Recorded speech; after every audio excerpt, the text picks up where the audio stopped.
The Lord invites us not just to join his kingdom, but also to be anxiously engaged in building it. The inspiration for Life Tumbled came after the unexpected loss of my father in a tragic car accident. During that time, I had a deeply spiritual experience that opened my eyes to the way God works in our lives. I began to see life like a rock tumbler. Have you ever used or seen a rock tumbler? Me and my kids had a rock tumbler, and we had just let it run for 7 days. I guess let me tell you what a rock tumbler is. It's a barrel, and you put rocks in it, jagged rocks, raw rocks. You put rocks in it, put water and grit. You put the lid on it and then let it churn. It goes on a motor and it churns for 7 days. And then you check it to see if it's time to change the grit and water. You see if the rocks are smooth enough and if it's time to change the water and grit. I was in my kitchen looking in the barrel, and I felt my dad, and I heard him. He said, "Melissa, life is like this rock tumbler. In the pre-existence, we have these beautiful colors, and we come to Earth and get these bodies, and there's jagged edge through our personality, our bodies, just lots of jagged edges. And it's through life's experiences and the people we meet that help knock off those jagged edges." He said, "If I knew what I know now, I would not be afraid. Don't be afraid. Go do good."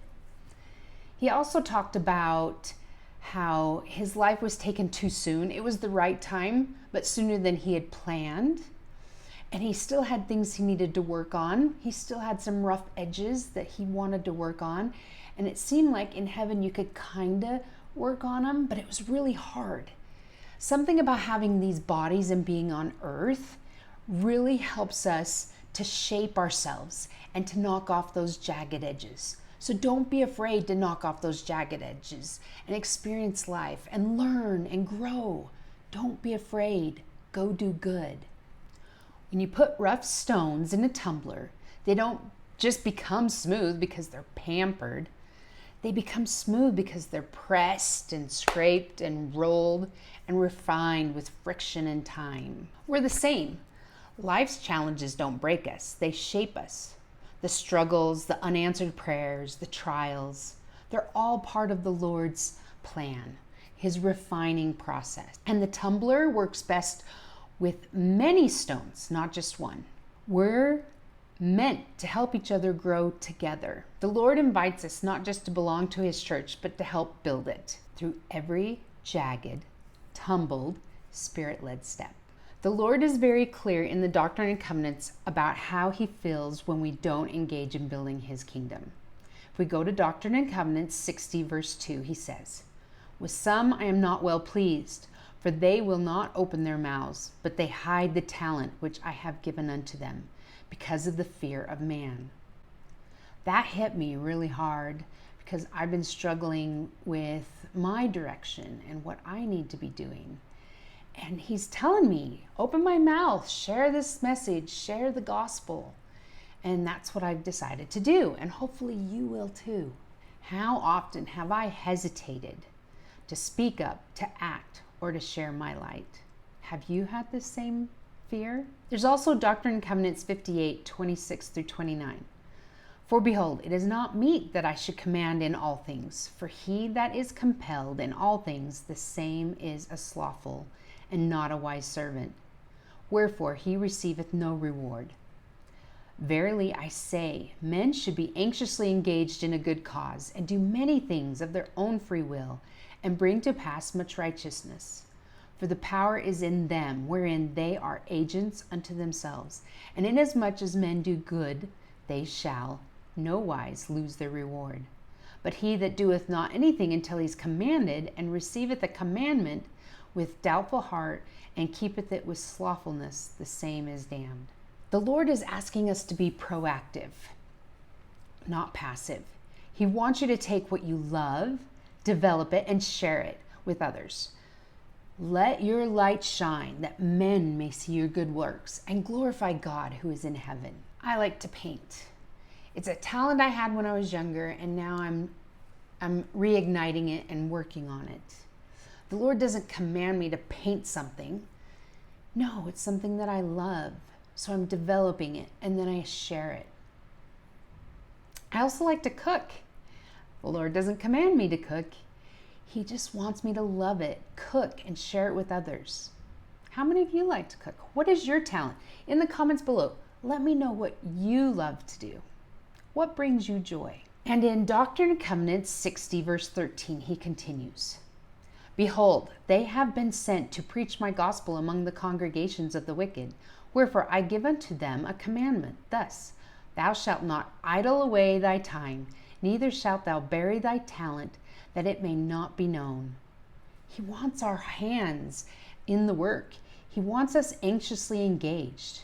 And the truth is, we all have talents. Some are loud and visible, some are quiet and steady, but all are needed.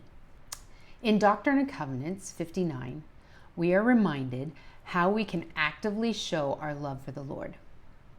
Thou shalt love the Lord thy God with all thy heart, with all thy might, mind, and strength, and in the name of Jesus Christ thou shalt serve him. That's verse 5. Verse 8 says, Thou shalt offer a sacrifice unto the Lord thy God in righteousness, even that of a broken heart and a contrite spirit. Verse 7, Thou shalt thank the Lord thy God in all things. And I love this part in verse 15, where the Lord reminds us, And inasmuch as ye do these things with thanksgiving, with a cheerful heart and a countenance, the fullness of the earth is yours. These verses show us that building the kingdom isn't just about big acts.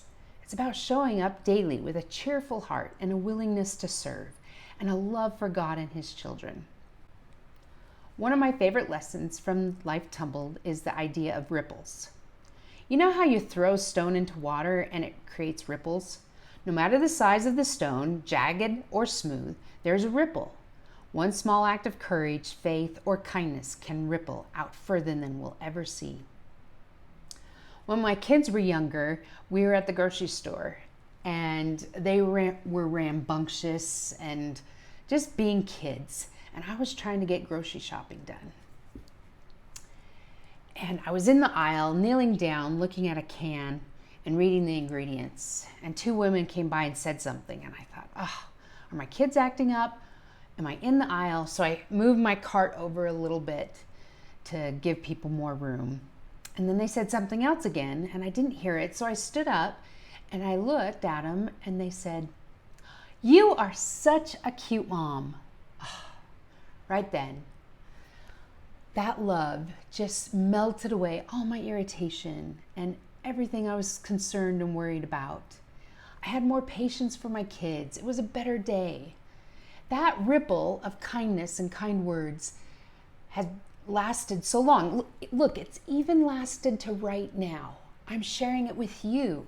This ripple, these small little ripples of kindness can go so far. When we choose to be anxiously engaged, when we teach, testify, reach out, or simply show up with love, we're not just doing a task, we are echoing heaven. We're helping the Lord in his divine work of gathering Israel, one ripple at a time. We don't need a title or a microphone. We just need a willing heart and a faith that says, Use me, Lord. I know the Lord is building something beautiful and he is asking us to help. The tumbler may not be comfortable, but it's where transformations happen. And as we tumble together, faithfully, imperfectly, we become the kind of stones the Lord can use to build his kingdom. I testify that Jesus Christ lives, that he leads this work, that he doesn't just invite us to join his kingdom. He entrusts us to build it with him.